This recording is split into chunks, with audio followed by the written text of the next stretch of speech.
नाज़रीन, सरहाड़ी तोड़े भरपासे वारनि इलाइक़नि में वधंदड़ बदअमनी ख़िलाफ़ PTI कारकुननि एहतजाजी मुज़ाहिरो कयो आहे। वधीक तफ़सील पेश आहे अल्ताफ़ हुसैन भगवार जी रिपोर्ट में।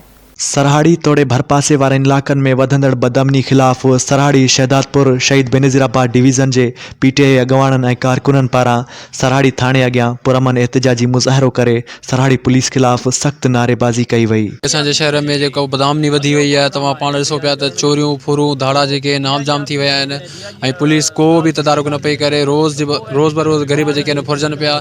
सो हुन जे लाइ अॼु असां हिते पुरअमन एहतजाज पिया कयूं ऐं DIG शहीद बेनज़ीराबाद ऐं SSP सांगड़ खां असांजो पुरज़ोर मुतालबो आहे त महिरबानी करे असांजे शहर जी जेका नफ़री आहे उनखे पाबंद कयो वञे। असांजो सही मुतालबो इहो ई आहे त हिते जेके बि ॾोह थिया आहिनि फौरी तौर ते वापसि कराया वञनि ऐं जेको सामान वियो आहे ग़रीब माण्हुनि जो या तिजारती माण्हुनि जो जेको कमाइनि था उहो खाइनि था, सॼो ॾियाड़ी मज़दूरी था कनि ऐं राति जो चोरियूं कनि, जागनि या को धंधो कनि। जेसिताईं सामान न मिलंदो तेसिताईं असां उतां उथंदासीं कोन। ये जो एकदम लूट मार और दुकानें तोड़ना, घरों में घुसना, मस्जिदों की बैटरियां निकालना, स्कूलों में घुसना, इसकी रोकथाम करना आपकी जिम्मेदारी है।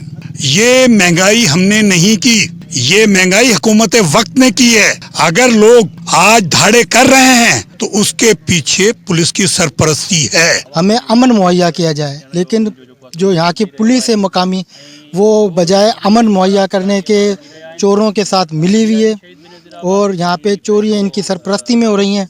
तो हम SP सांगड़ से मुतालबा करते हैं कि आप यहाँ पे थोड़ा ध्यान दें। वधीक मुज़ाहिरीन जो चवण हो त असां घरनि तोड़े दुकाननि में गैर महफ़ूज़ थी विया आहियूं। हर आए ॾींहुं वधंदड़ चोरियुनि ऐं फुरुनि जे वाक़िअनि असांजो जीअण जंजाल करे छॾियो आहे।